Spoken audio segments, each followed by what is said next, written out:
여러분 안녕하십니까? 수백억대 렌터카 사기에 서류 위조로 피해자들의 소득까지 부풀린 정황이 발견됐다는 소식을 얼마 전에 저희가 전해드렸는데요. 이 관련한 추가 보도 내용으로 오늘 뉴스를 시작하도록 하겠습니다. 자, 이 상환 능력이 부족한 사람들에게 한 사람당 10여 대가량의 그야말로 무분별한 계약이 성사된 데에는 장기 렌트 상품 이 자체 허점도 한몫했습니다. 다른 자동차 대출과 유사한 형식이지만 금융 상품으로는 분류되지 않아서 규제는 물론이고 심사도 허술해 사실상 작업 대출이 가능했던 겁니다. 이러한 제도상 허점을 파고든 범행에 더해서 실적을 우선시하는 자동차 전문 금융사들의 무분별한 계약이 결국 피해를 키웠다는 지적입니다. 허경영 기자입니다. 렌터카 사기 피해자의 장기 렌트 계약 서류. 같은 날 동시에 두 대의 차량이 서로 다른 자동차 전문 금융사를 통해 출고됐습니다. 렌터카 사기 사건에 공모한 의심을 받고 있는 충남의 한 외제차 딜러를 통해 계약이 이뤄졌습니다. 다수의 피해자에게 이렇게 같은 날 동시에 두 대 이상의 계약이 이뤄진 것으로 확인되는데 한도를 피해 최대한 많은 차량을 출고하기 위한 수법이라는 말이 나옵니다.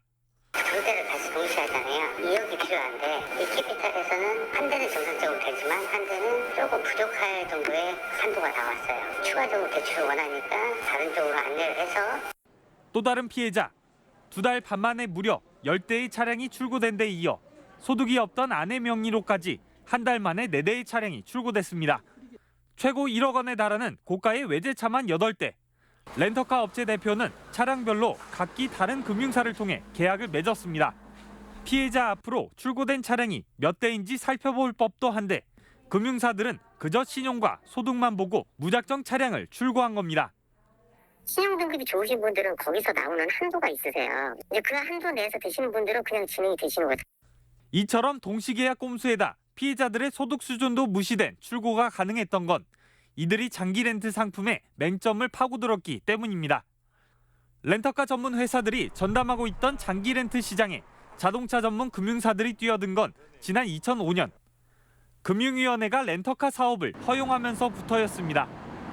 험한 벌을 타기 싫어하는 사람들, 그게 제일 컸었는데 요즘은 이제 인식 자체들이 많이 바뀌었잖아요. 장기 렌트 시장이 단가 경쟁도 많이 치열하고.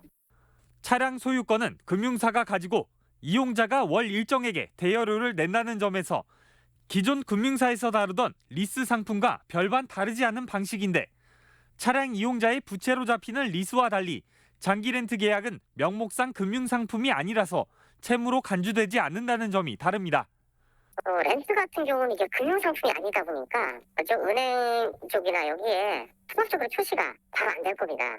때문에 DSR, 즉 매년 갚아야 할 총 부채가 차량 계약자의 연소득을 넘지는 않는지 살피는 대출 규제에도 제한을 받지 않습니다.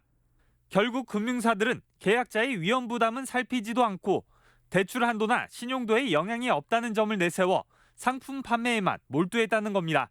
금융 담당자 입장에서는 그런 게 다 매출잖아요. 네. 이 회사는 뭐 연신자가 많잖아요. 대출 브로커들이 계속 옮겨다니면서 이런 부실 채권을 계속 만드는. 규제를 피해 손쉽게 일종의 작업 대출이 가능한데도 명목상 대출이 아니다 보니 사업을 허가해준 금융당국도 손쓰기 어려운 상황. 결국 제도적 허점과 함께 실적을 위한 금융사의 묻지마 부실 계약이 피해를 키웠다는 지적입니다. MBC 뉴스 허연호입니다.